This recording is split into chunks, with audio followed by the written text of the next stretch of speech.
हर हर महादेव, जय त्रिवेणी संगम। तो दोस्तों, मेरी तरह 50 करोड़ से भी ज्यादा शरणार्थियों ने आज तक ये डुबकी इस महाकुंभ 2025 प्रयागराज में अब तक लगा चुके हैं। तो दोस्तों, 12 तारीख को था बहुत बड़ा स्नान यानी माघी पूर्णिमा स्नान, और इसी के साथ आध्यात्मिक रूप से इस महाकुंभ को समाप्त माना जा रहा है। वैसे तो पूर्ण कुंभ 26 तक रखा गया है जब महाशिवरात्रि है, पर जो आध्यात्मिक दृष्टि से देखा जाता है तो 1 महीने का जो कल्पवास होता है तो उसका समापन हो चुका है, जो आज हो चुकी है 14 फरवरी। और आज का क्या ताज़ा हाल है, मेले में क्या स्थिति है, क्या भीड़ है और कैसा रहेगा आपका महाकुंभ में जाना, क्या व्यवस्था आपको मिलेगी, आप कितना पैदल चलना पड़ेगा, सब चीज़ों की बात हम इस वीडियो में करने वाले हैं। सारी जानकारी मैं आपको इस वीडियो के माध्यम से देने वाला हूँ।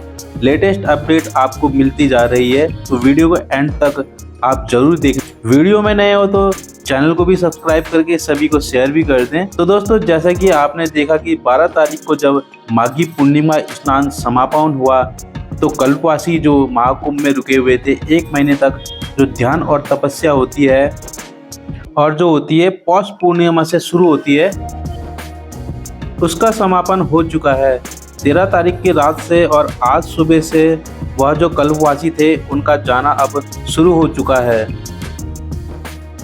अब अगर आप देखोगे तो अखाड़ी अब खाली होने लगे हैं, तंबू वगैरह अब ट्रैक्टर ट्रक में ढोने लगे हैं और वापस जाने लगे हैं, शिविर खाली होने लगे हैं। तो कल से 13 तारीख से ज़्यादा कल्पवासी और सन्यासी बाबा लोग जो थे निकल गए हैं, क्योंकि गवर्नमेंट ने 14 तारीख तक का यानी आज तक का जो अलर्ट घोषित किया हुआ था, क्योंकि वो भी जानते हैं माघी पूर्णिमा के बाद सबकी रवानगी होनी शुरू हो जाती है और महाकुंभ खाली होने लगता है।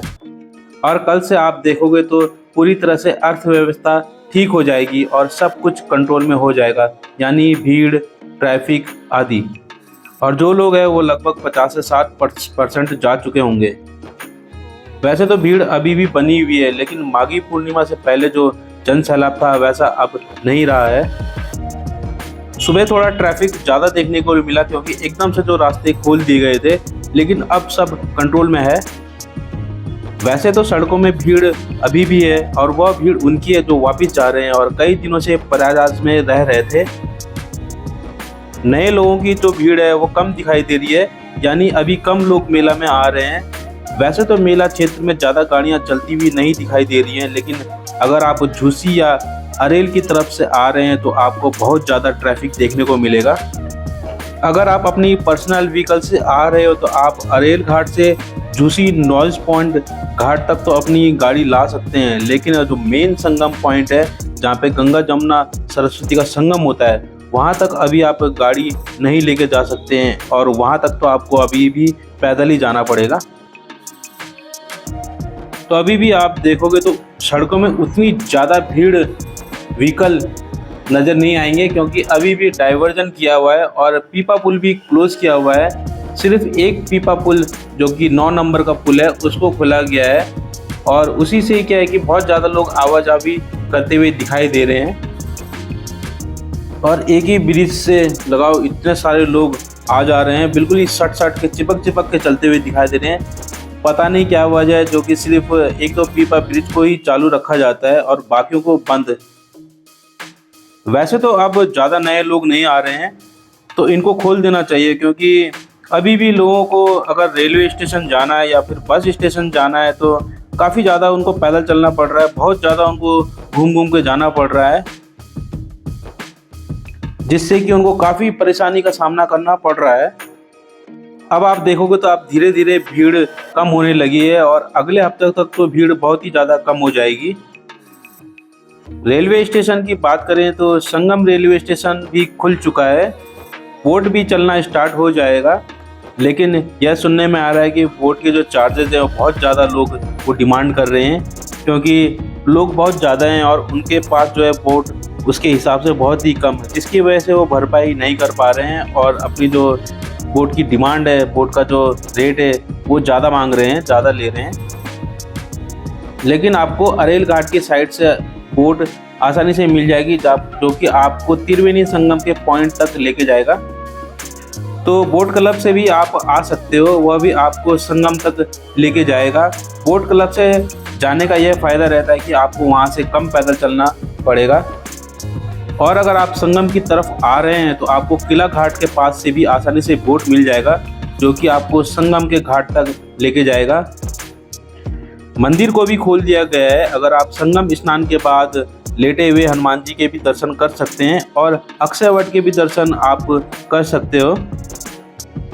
तो दोस्तों, सब कुछ जो है वो भीड़ पर निर्भर है, वैसे कुछ कह नहीं सकते, मेरे बात करते करते एकदम से भीड़ बढ़ जाए ऐसा भी हो सकता है। तो अगर भीड़ ज़्यादा है तो सब कुछ इम्बैलेंस हो जाता है, और अगर भीड़ कम है तो सब कुछ व्यवस्थित रहता है, सब कुछ ठीक ठाक चलता है। सारे मंदिर खुल जाते हैं, सारे रास्ते खुल जाते हैं, सारे पीपा पुल भी खुल जाते हैं और बहुत कम चलना पड़ता है। तो जैसे जैसे भीड़ का दबाव कम होता जाएगा, सड़कों पे जाम कम होता जाएगा, उसी तरह से आप देखोगे कि व्यवस्था भी ठीक होती जाएगी और आप संगम घाट तक भी अपनी गाड़ी से पहुंच पाओगे इस महाकुंभ में। आगे ऐसा समय भी आएगा।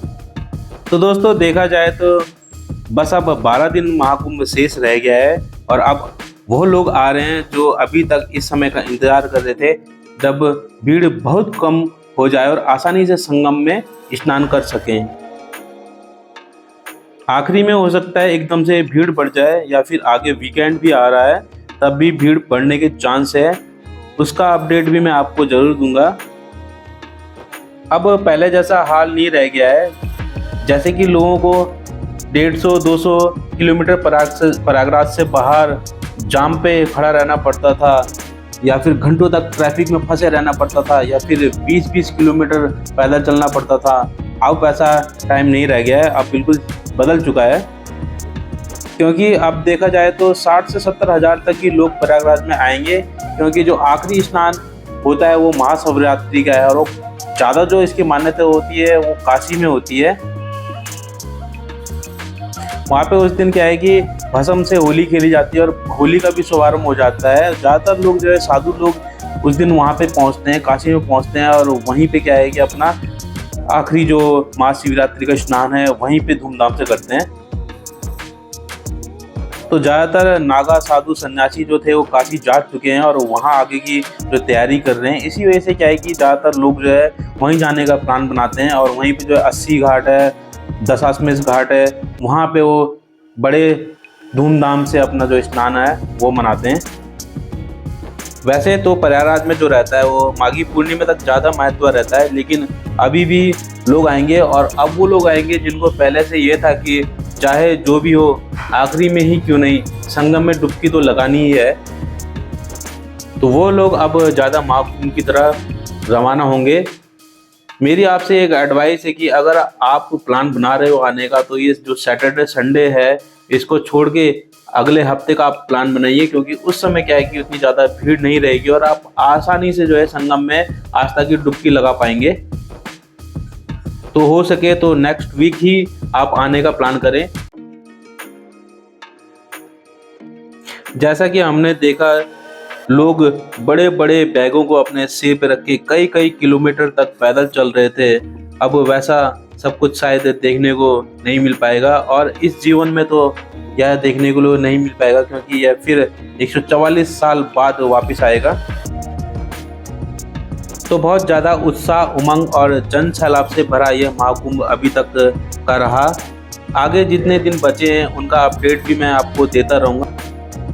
आप सिर्फ चैनल को सब्सक्राइब करके बेल आइकन दबा दें, ताकि आपको महाकुंभ की लेटेस्ट जो अपडेट है वो मिलती रहे।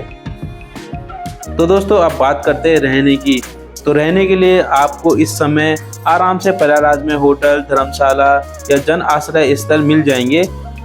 तो झूसी की साइड से अगर आप आ रहे हैं तो वहाँ पे काफ़ी बाबाओं और सन्यासियों के टेंट है जो कि खाली हो चुके हैं, तो वहाँ पे भी आप रह सकते हैं।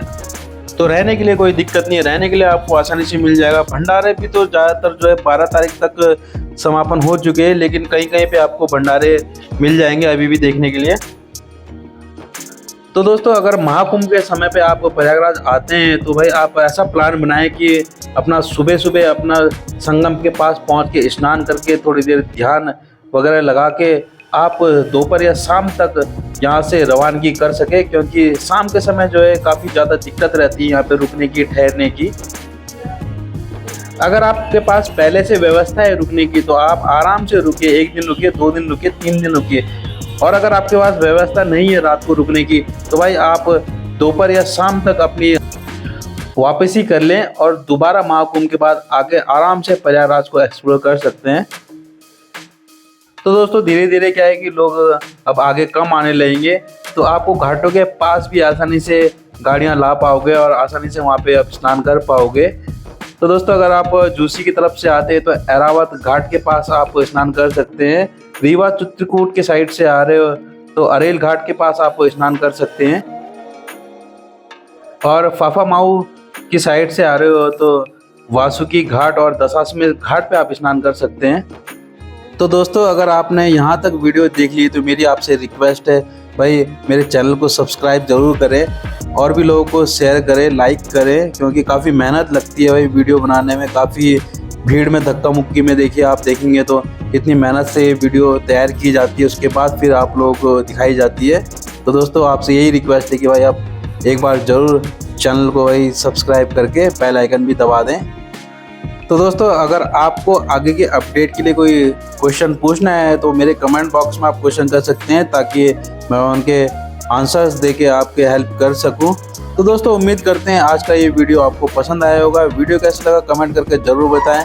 वीडियो पसंद आया तो लाइक, शेयर और चैनल को जैसे मैंने पहले बताया सब्सक्राइब ज़रूर करें। मिलते हैं दोस्तों फिर नेक्स्ट वीडियो में महाकुंभ की। तब तक के लिए हर हर गंगे, हर हर महादेव, जय श्री राम, जय Triveni Sangam. Take care, bye bye.